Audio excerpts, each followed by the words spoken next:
CJI का टूटेगा record. 4 साल बाद सुप्रीम कोर्ट में ऐसा क्या होगा जिसकी चर्चा अभी से हो रही है। पिता मशहूर नेता रहे, अब बेटा चलाएगा सुप्रीम कोर्ट। इन 3 फैसलों से हुए सबसे ज्यादा मशहूर। जस्टिस चंद्रचूड़ के बाद कौन होंगे नए सीजेआई? केजरीवाल को जमानत देने वाले जज का नाम छाया।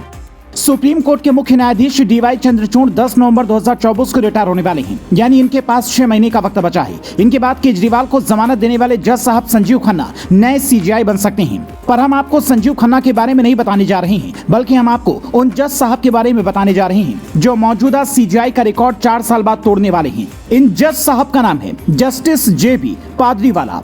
12 अगस्त 1965 को मुंबई के एक पारसी परिवार में जन्मे। केएम लॉ कॉलेज वलसाड से वकालत की पढ़ाई की, फिर गुजरात हाईकोर्ट में प्रैक्टिस की। साल 2002 में सरकार ने उन्हें अपना स्टैंडिंग काउंसिल नियुक्त किया। ये वही वक्त था जब गुजरात में मोदी खुद को मजबूत करने में जुटे थे। 17 फरवरी 2011 को जेबी पादरीवाला पहली बार गुजरात हाईकोर्ट के एडिशनल जज बने। इसके 9 साल बाद यानी कि 2022 में जस्टिस जेबी पादरीवाला सुप्रीम कोर्ट आए और यहाँ पर उन्होंने कई ऐसे फैसले दिए जिसने उन्हें सुर्खियों में ला दिया। अब ईडब्ल्यूएस कोटे के खिलाफ अदालत में याचिका पहुंची तो पादरीवाला उस संविधान पीठ का हिस्सा थे जिसने बहुमत से ईडब्ल्यूएस कोटे की वैधता बरकरार रखी। बेंच में शामिल जस्टिस पादरीवाला के अलावा जस्टिस दिनेश महेश्वरी और जस्टिस बेला त्रिवेदी फैसले के पक्ष में थी, जबकि जस्टिस यूयू ललित और जस्टिस रविंद्र भट्ट इसके खिलाफ थे। इसके अलावा उन्होंने ज्ञानवापी मस्जिद सर्वे के मामले में इलाहाबाद हाईकोर्ट के फैसले को बरकरार रखा। अंजुमन इंतजामिया मस्जिद कमेटी ने इलाहाबाद हाईकोर्ट के मस्जिद के सर्वे के फैसले के खिलाफ सुप्रीम कोर्ट का दरवाजा खटखटाया। जस्टिस पादरीवाला उस बेंच का हिस्सा भी थे जिसने बीजेपी नेता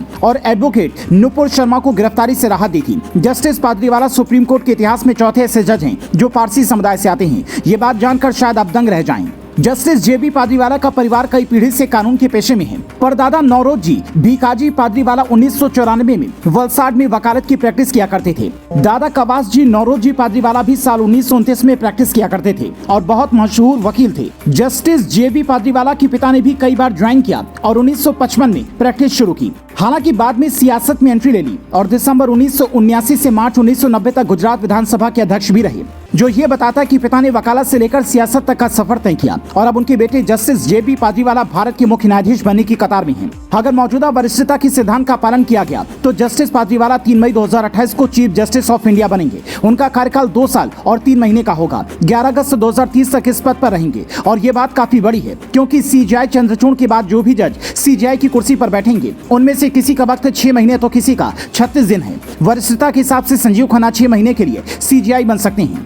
मई 2025 में ये रिटायर हो जाएंगे। इसके बाद जस्टिस बीआर गवाई सीजेआई बन सकते हैं। इनका कार्यकाल 6 महीने से भी कम का होगा। इनके बाद जस्टिस सूर्यकांत 14 महीने के लिए सीजेआई बन सकते हैं। फिर जस्टिस विक्रमनाथ का नंबर आएगा। सितंबर 2027 में जस्टिस बीवी नागरत्ना पहली महिला सीजेआई बन सकती हैं, पर कार्यकाल 36 दिन का ही रहेगा। इसके बाद जस्टिस पीएम नरसिम्हा करीब 6 महीने के लिए सुप्रीम कोर्ट के मुख्य न्यायाधीश बन सकते हैं और उनके बाद जस्टिस जेबी पादरीवाला का नंबर आएगा, जो 2 साल से ज्यादा वक्त तक सीजेआई की कुर्सी पर रहकर जस्टिस चंद्रचूड़ का 2 साल वाला रिकॉर्ड तोड़ देंगे।